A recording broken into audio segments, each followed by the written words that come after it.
Hi, St. Mark's. It's good to be with you. It has been said that negative thoughts are like birds. We can't stop them from flying near us, but we can certainly stop them from making a nest in our minds. Did you know that the average person has more than 30,000 thoughts per day?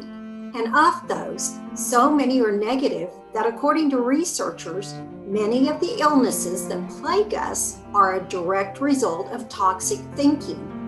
We can remain victims of our thoughts, or we can realize that we have already been equipped with power from God to fight and win the war for our minds.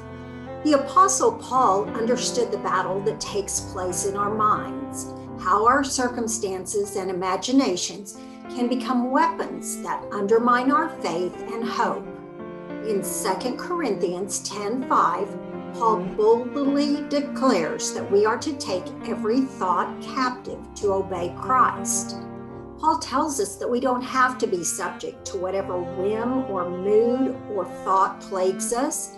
We are not helpless, but we cannot, in our own power, exercise the authority that God has given us over our thoughts. Romans 12:2 tells us to be transformed by the renewal of our minds. That can happen only when we center our minds on the person of Jesus Christ and walk in His power. God gives us tools, and when we use them, we will see what God does with a mind that is completely and wholly focused on Him. When I'm in bed at night and ready to go to sleep, that's when the battle in my mind begins. My head feels like a pinball machine, with negative thoughts bombarding my brain.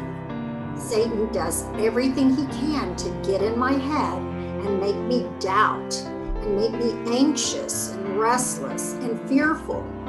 So God gave me a spiritual weapon. It could have been a verse from His Word, but this time it was a song. I got out of bed and went to my phone to Google the words. I wanted to be sure I was getting it right. This is what I read. Turn your eyes upon Jesus. Look full on His wonderful face, and the things of earth will grow strangely dim in the light of His glory and grace. I sang the chorus over and over until unknowingly I fell asleep. The next day, I was curious about the story behind my song, my gift from God.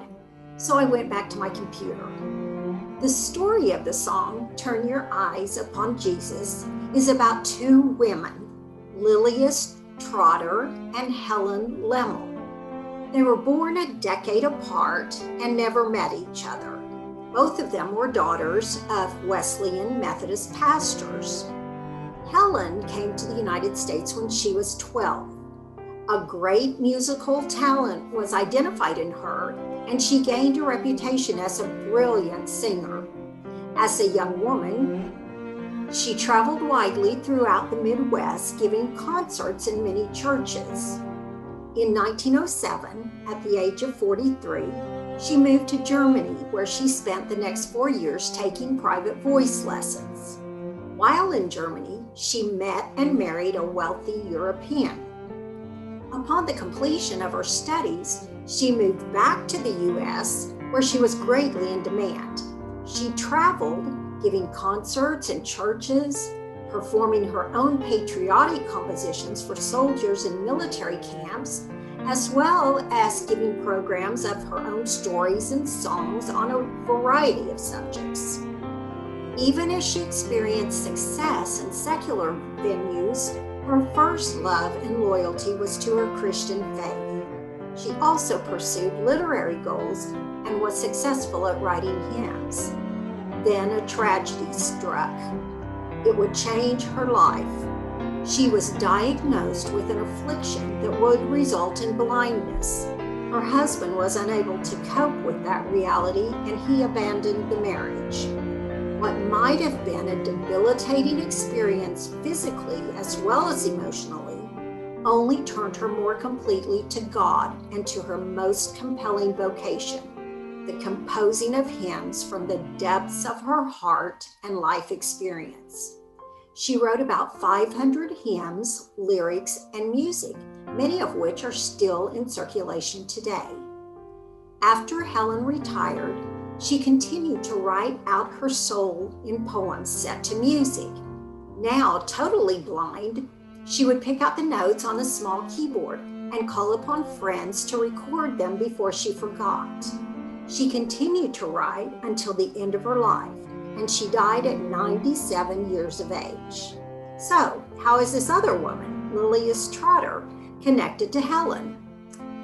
In the summer of 1901, Lilias left the heat and the labor of North Africa and boarded a ship to Switzerland for a much-needed rest. After several days there, she noticed that she was still mentally fatigued, so she sought out a quiet place to be alone with God. While in a place of solitude, she wrote this in her diary on July 23rd. "The word of the Lord came to me this morning through a dandelion. It was early morning, and I was sitting in a little wood near the hotel. The sun was climbing behind a steep cliff to the east, and its light was flooding. From a dark corner of purple-brown stems and tawny moss, there shone out a great golden star. It was just a dandelion and half withered, but it was full-faced to the sun and had caught into its heart all the glory it could hold, and was shining so radiantly that the dew that lay on it made a perfect halo round its head." Lilias proceeded to observe a parallel in the spiritual world and continued writing. "For if the Sun of Righteousness has risen upon our hearts, there is an ocean of grace and love and power lying all around us, an ocean to which all earthly light is but a drop, and it is ready to transform us, as the sunshine transfigured the dandelion, and on the same condition, that we stand full face to the sun." Later, Lilias wanted to better demonstrate the importance of focused lives, so she expanded her diary thoughts into a devotional writing, which was first published in a religious periodical, and then independently in a simple leaflet called Focused. The modest circulation of this pamphlet might have been the end of this story had not Helen been introduced to it by a friend 20 years later. As she read Focused, one phrase stood out with clarity: "Turn full your soul's vision to Jesus, and look at him, and a strange dimness will come over all that is apart from him." Those words seemed to repeat themselves over and over in her mind during the following week.